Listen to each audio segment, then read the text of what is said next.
Hello friends, இன்றைக்கி நம்ம சேனலில் பார்க்க போகிறது தக்காளி தொக்கு. தக்காளி தொக்கு செய்கிறதுக்கு ஒரு பெரிய வெங்காயம் கட் பண்ணி வச்சுருக்கேன். ஒரு 5 தக்காளி மீடியம் சைஸ் பொடியாக கட் பண்ணி வச்சுருக்கேன். அது கூட ஒரு 1.5 ஸ்பூன் காஞ்ச மிளகாத்தூள், 1 ஸ்பூன் மல்லிப்பொடி, 1/4 டீஸ்பூன் மஞ்சப்பொடி, ஒரு 1/2 டீஸ்பூன் கரம் மசாலா பொடி. தக்காளி தொக்கு செய்கிறதுக்கு ஃபஸ்ட்டு அடுப்பில் ஒரு கடாயை வச்சுட்டு கடாய் சூடு பண்ணோன்னா கொஞ்சம் எண்ணெய் ஆட் பண்ணிக்கலாம்.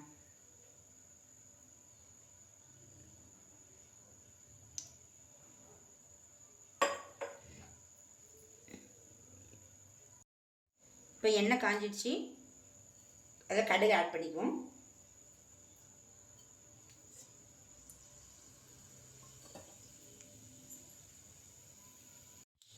கடுகு பொரிஞ்சிச்சு, கருவேப்பிலை போட்டுக்குவோம். கருவேப்பிலை கூட வெங்காயத்தை போட்டுக்கலாம்.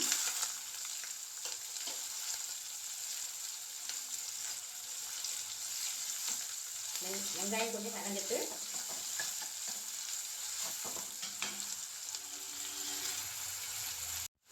வெங்காயம் இந்த பக்கத்தில் வதங்கினா போதும். அது கூட இனி நம்ம கட் பண்ணி வச்சுக்க தக்காளி ஆட் பண்ணிக்கலாம்.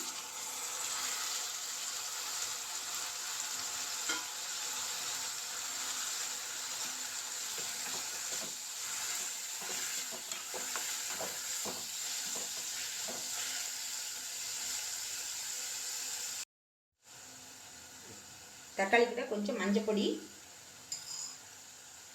கொஞ்சம் உப்பு ஆட் பண்ணிக்குவோம்.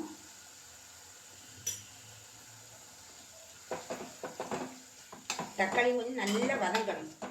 நல்லா வதங்குற வரைக்கும் அப்படியே கிளறி விட்டுட்டே இருக்கணும். தீயை கொஞ்சம் மீடியம் சைஸில் வச்சு. தக்காளி இப்போ நல்லா வதங்கிட்டு நம்ம காஞ்ச மிளகா பொடியும் தனியா பொடியும் ஆட் பண்ணிக்கலாம்.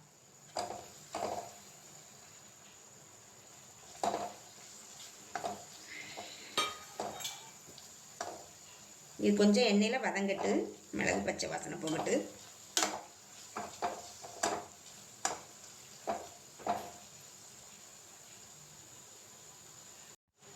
இப்போ கரம் மசாலா பொடி ஆட் பண்ணிக்குவோம். அதையும் கொஞ்சம் கிளறிடலாம்.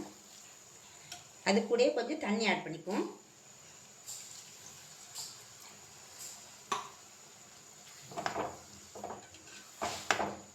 இவ்வளோ தண்ணி போதுமானது. இது கொஞ்சம் நல்லா வெந்து வரட்டு.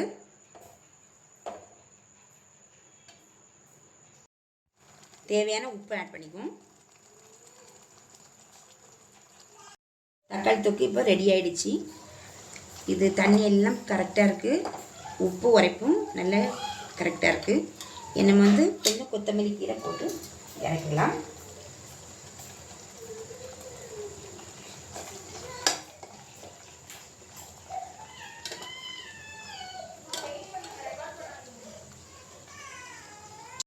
சூப்பரான தக்காளி தொக்கு ரெடி ஆகிடுச்சு.